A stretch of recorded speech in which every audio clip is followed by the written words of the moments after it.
There is a specific moment that almost every high performing leader experiences and almost no one talks about openly. You are sitting in a meeting, the third one before noon.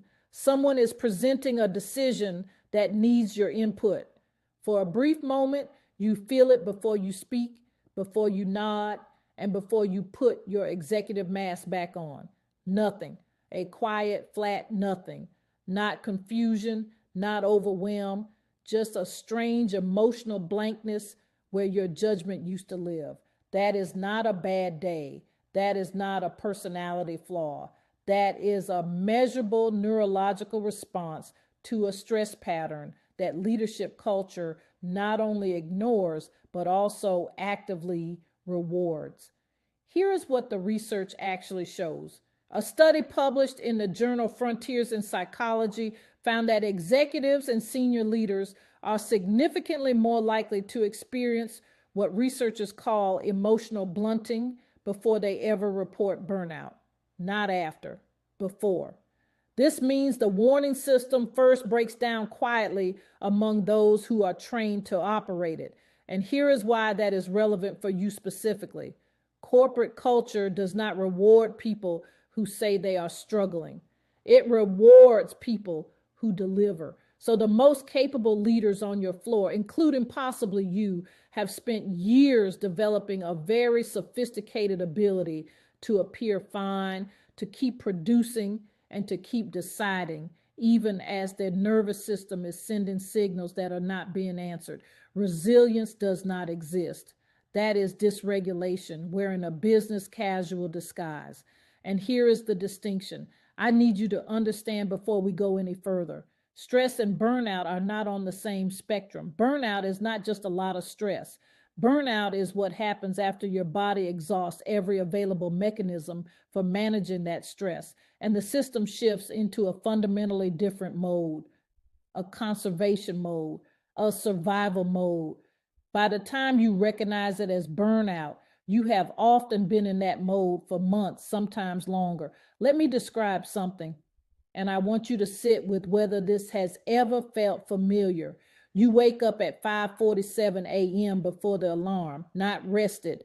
Your mind is already running through the quarterly review, the leadership conflict you have not resolved, and the decision that is waiting on your desk that does not have a clean answer. You get up, you start the machine, and within 90 minutes, you have convinced yourself that you simply need to be more organized, more strategic, and more disciplined. By 2 p.m., you are sharp and productive. By 6 p.m., something had shifted. You become irritable by 9 o'clock at night for reasons you can't quite put your finger on. By 11 p.m., you are scrolling through nothing on your phone because your brain won't stop but can't start anything. You call this having a lot on your plate. In the science world, this is called HPA, axis dysregulation, cortisol rhythm disruption, and prefrontal cortex suppression, which is a very clinical way of saying that your stress response system is no longer cycling the way it was designed to. It is stuck in a loop. And that loop is costing you not just your health, but also your cognitive sharpness, your emotional intelligence, and your leadership judgment, which are the exact things you are paid to bring to work every single day. So why is no one talking about this? Because the entire architecture of corporate leadership development is built on the assumption that the problem is skill, strategy, execution, process. If you are underperforming, the answer is training, a framework, a better system. No one in the C-suite wants to say the real problem might be that our best people are running on a biology that we have systematically ignored.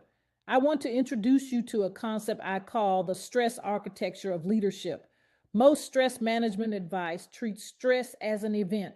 Something happens, you feel stressed, and you manage it.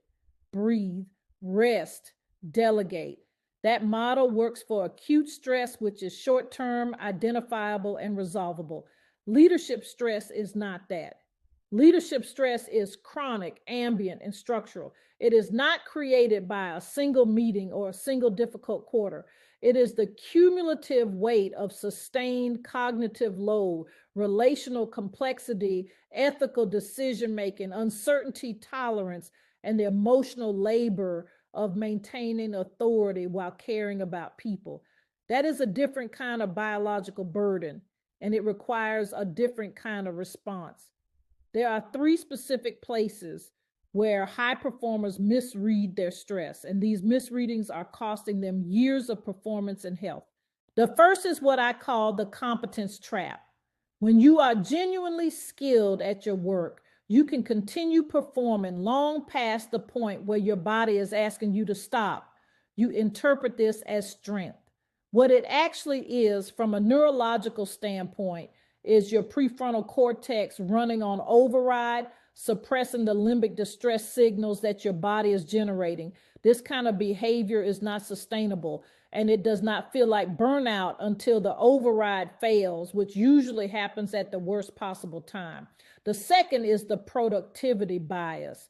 Leaders, particularly those who measure their value through output, tend to respond to stress by producing more work, more control, more decisions. Such behavior feels productive. It increases the cognitive load on an already strained system, reducing the quality of your decisions even as you make more. The third is the emotional bypass. You were likely trained either explicitly or by culture to lead from reason rather than emotion, which means you have developed a very sophisticated ability to root around your emotional data. The problem is that emotional data is not separate from decision quality. Research consistently shows that leaders who have suppressed or bypassed their emotional processing make measurably worse decisions, particularly in high stakes or ambiguous situations. Three traps: one origin point, a stress architecture that was never designed to support the kind of leadership you are trying to do. Before we go into the framework, I want to invite you to do something concrete. Go to restleader.com right now and take the stress level assessment. It is free. It takes less than 3 minutes, and it will give you a personalized snapshot of exactly where you are in this stress cycle. That context will make everything that follows immediately actionable for your specific situation. Restleader.com. I will link it in the description. Come back when you have it. The REST framework is not a wellness protocol. I need to be clear about that because that is not what we do at REST Leader. This is a clinical framework for understanding and restructuring how leaders interact with stress at the systemic level. REST stands for recognize, explore, support, take action, and each stage is doing specific work. Recognize is the hardest stage for most high performers precisely because their competence has trained them to miss their own distress signals. Recognition is not about acknowledging that you are stressed. You know you are stressed. Recognition is about identifying the specific pattern of stress you are in, the specific biological and psychological signature of your particular version of this, because the intervention that works depends entirely on that specificity. Are you in acute overload, chronic depletion, moral distress, decision fatigue, relational compression? Each of these looks different and responds to different approaches.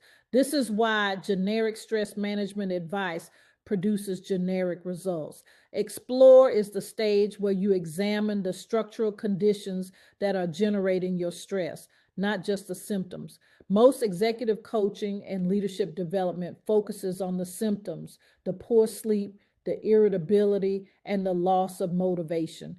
The explore stage asks, what are the actual conditions, the workload structures, the relational dynamics, and the organizational patterns that are producing those symptoms? Because symptoms do not resolve until the conditions that generate them change. I want to spend an extra moment here because this is where most leaders get stuck. You have been trained to solve problems, and your instinct is to apply that same skill set to yourself. Analyze, optimize, and execute. What you are often missing is that the analytical mode is itself part of the stress load. The explore stage is not analysis, it is witnessing. It involves cultivating the ability to engage with information about your own condition without instantly turning it into a problem for resolution. That is a skill. It is learnable, and it changes everything downstream. Support is the many leaders experience the most friction with their identity. You became successful in part by needing less than other people. Support challenges that narrative.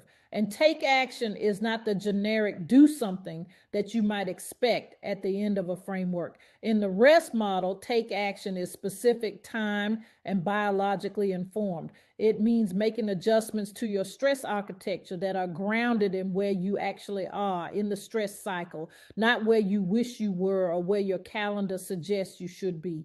Let me offer you 3 specific things you can begin applying this week, drawn directly from the REST framework, that do not require a retreat, a lifestyle overhaul, or a new habit stack.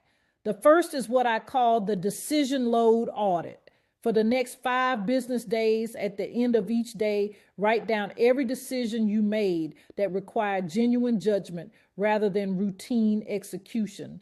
Not the number of emails. The actual decisions were where you had to weigh ambiguous information, manage competing interests, or navigate uncertainty. At the end of the week, look at the pattern. Most leaders discover that they are making 3 to 4 times more high-stakes decisions per day than they consciously realize. That visibility alone is often enough to create a meaningful shift in how you structure your days. The second is what I refer to as scheduled cortisol recovery. Your nervous system does not respond to emotional experiences in real time.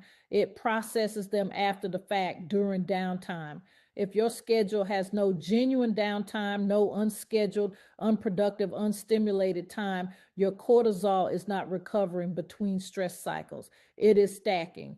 15 minutes of deliberate non-stimulation, not meditation necessarily, but genuine quiet absence of input during the workday creates a measurable difference in your afternoon cognitive performance. This practice is not a suggestion. This is neuroscience applied to your calendar. The third is the most important and the most likely to generate resistance. It is what I call naming your distress in precision language. Most leaders have a one-word vocabulary for their internal states under stress: tired, fine, overwhelmed, stressed. These words are too imprecise to be useful. The research on what is called emotional granularity, the ability to identify specific emotional states with precise language, consistently shows that leaders with higher emotional granularity make better decisions under pressure, recover from setbacks faster, and have significantly lower burnout rates. So instead of saying, "I am stressed," begin asking yourself, what specific experience is happening right now? Is it frustration with a specific dynamic, anxiety about a specific uncertainty, grief about a specific loss of control, physical depletion, moral conflict? Each of these requires an entirely different response, and you cannot deliver the right response to the wrong diagnosis. This is the work, not louder, not harder, more precise. I want to come back to that moment at the beginning of this video, the meeting. The meeting took place just before noon, that quiet, flat, nothing before you speak. You are not broken, you are not weak, and you are not uniquely fragile in a world full of people who are somehow managing better than you. What you are is a high-functioning human operating within a system that was never designed to account for the biological cost of sustained leadership. The gap is not in your character. The gap is in the architecture. And architecture can be redesigned. As a physician, I have spent years watching genuinely brilliant people get systematically dismantled by stress patterns that were entirely preventable, not because they lacked will or talent, but because no one gave them a clinically grounded framework for understanding what was actually happening inside them. That is what Rest Leader aims to change. If what you have heard today resonated, the most useful next step is specific to your situation. Go to restleader.com and take the free stress level assessment. It will tell you where you are in the stress cycle, what pattern you are likely in, and what the best next steps are for your profile. This is not a quiz. It is a clinical tool built on the same diagnostic principles I use with the leaders and executives I work with directly. restleader.com. The link is in the description and the first pinned comment. If this video helped you name a feeling, share it with the leader in your organization who needs to hear it. Not because they look stressed, because they look fine. That is usually the person who needs it most, who